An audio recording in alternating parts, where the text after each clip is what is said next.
What's up, everybody? In this video, I'm going to teach you how to play Redbone with the looper like I play it. Sounds like this.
I'm going to break it down part by part.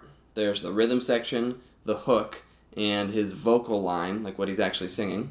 The rhythm section is 3 chords, F major, G major, A minor. And I'm playing all of them in 3-note voicing. So for all of these chords, we're only going to be playing the E string, the A string, and the G string. Only those 3.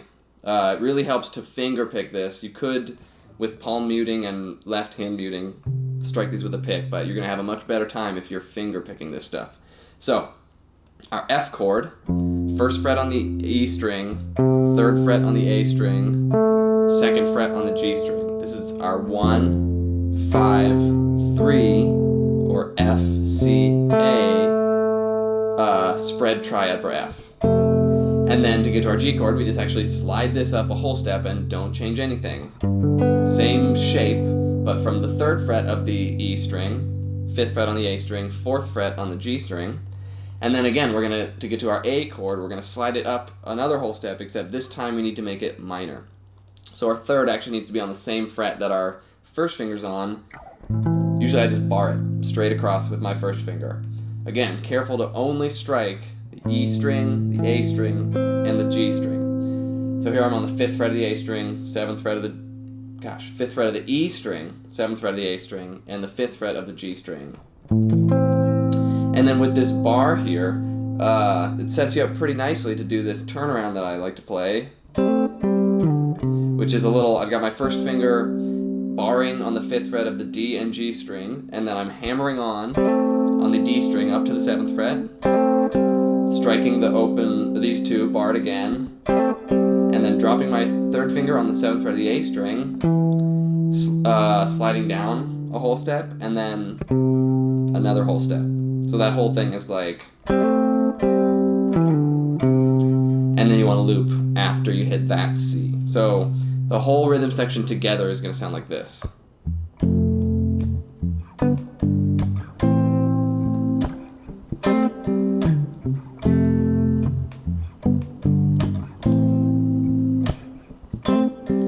And loop right there. Okay, so that's the rhythm section. The hook is what's next, and it's played in octaves. So 2 notes, an octave apart.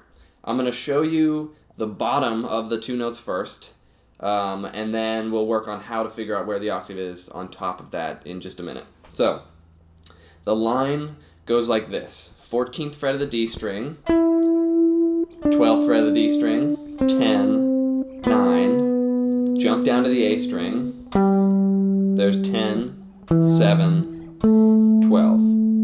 And the rhythm is like, it's kind of fast, but it goes like that. And then the second part of it, on the A string still, we go 10, 12, up to the D string, 10, up again to the G string, 12, 9, and then back to the D string, 9, 10, 12, 10. So that part is like, so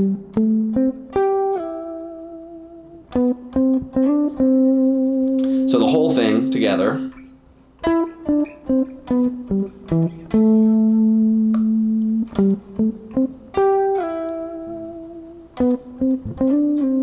That's what that sounds like. And then for the octaves, I'll show you my little shortcut for how to find and play octaves. When our first finger is on the D string, the octave is going to come, we're going to skip the G string, and it's going to be on the B string 3 frets up. So in the beginning, when we're on the 14th fret of the D string, our octave, we're going to skip the G string, go to the B string, 3 frets up, so 14. 17th fret on the B string is going to be our octave. And then all you got to do is sort of lead with your first finger and keep this same spacing here. Make sure that your pinky and your first finger continuously play this shape, and you'll be playing octaves. So that's what that whole line will sound like when our first finger's on the D string. And then when we hop down to the A string, we're going to need to do basically the same thing, except we close that gap by 1 fret. So not 3 frets difference, but 2. So when our first finger is on the A string, we're going to skip the D string. The octave's going to be on the G string, a whole step or 2 frets above where our first finger's at. So we're going to play that same line. And then when we're on the D string, our octave is going to be skip a string, 3 frets up. When we hop down to the A string, our octave is going to be skip a string, 2 frets up. And then the second part, a little bit on the A string, then we hop right back to the G string, or the D string. And then we jump up to the G string, that's what I was getting at. And when we go up to the G string, it's actually the same as the D string. So it's going to be skip a string and 3 frets. So when we're on the 12th fret of the G string, we're going to be on the 15th fret of the high E string. So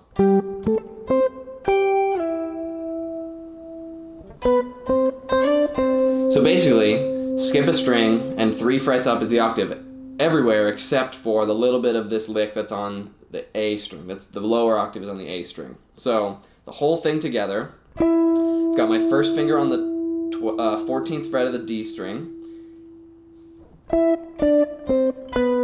There's the beginning of the line where everything is 3 frets up, skip a string. We're going to hop down to the A string where it's 2 frets up, skip a string. Here's 2 frets, 2 frets, and then we change back to 3 frets. And then hopping up to the G string, we still play 3 frets. So the whole thing together sounds like this. Oh, also I like to do this little half-step jazzy slide. So like starting on the 13th fret and the 16th fret.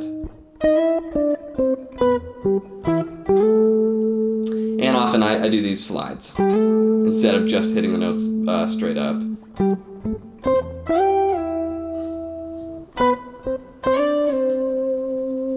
So that's that whole thing. If you want to know the actual notes themselves, it's E, D, C, B, G, E, A.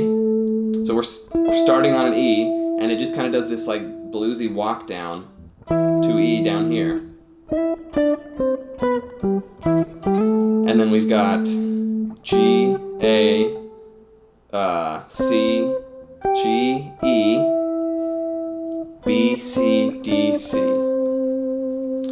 Again, the whole thing sounds like this.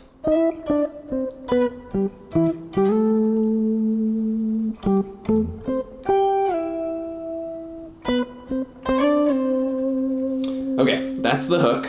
The vocal line goes like this.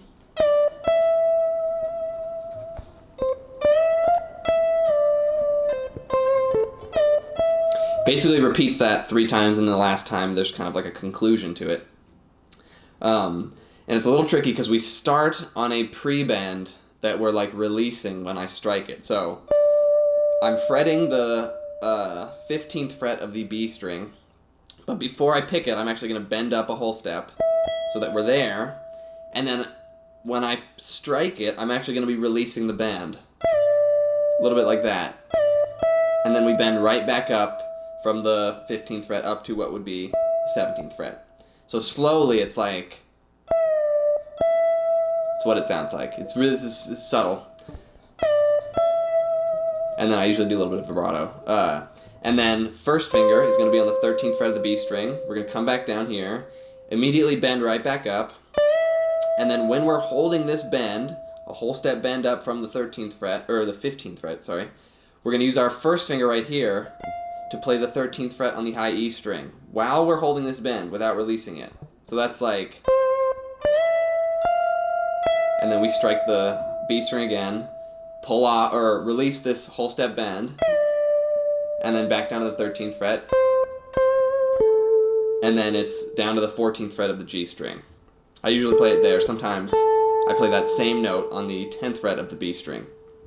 So that little unit we're going to repeat 3 times. It sounds like this.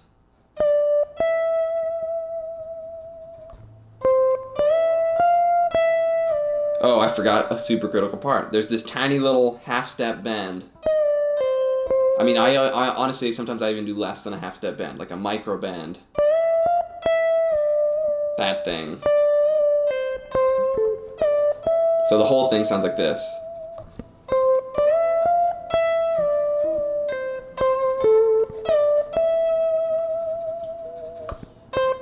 And then the last time, when we get down to our the 13th fret of the B string, we go down to the 10th fret, and then that's like the closing statement of that little lick.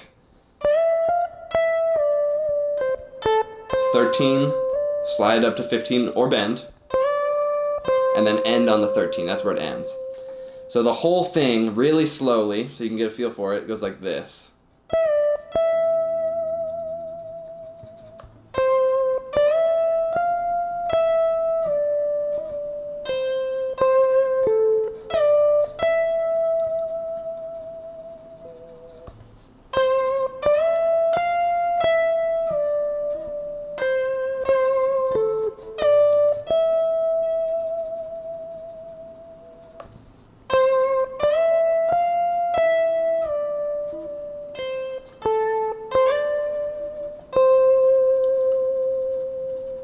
Yeah, and that's it. Those are the 3 parts to my Redbone loop cover.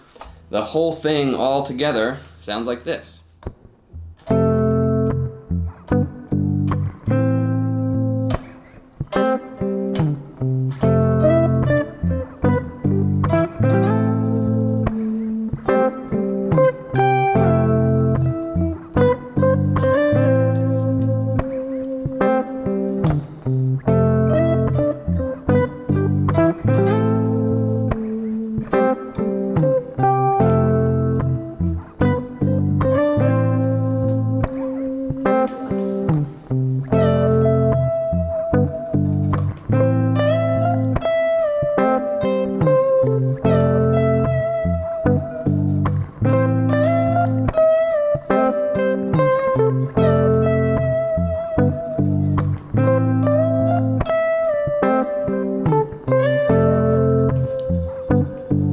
And then we're in the key of C, so also A minor. So I'm going to be going back and forth between the C major scale, the A minor scale, excuse me, and the A minor pentatonic when I'm improvising.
Thank you for watching.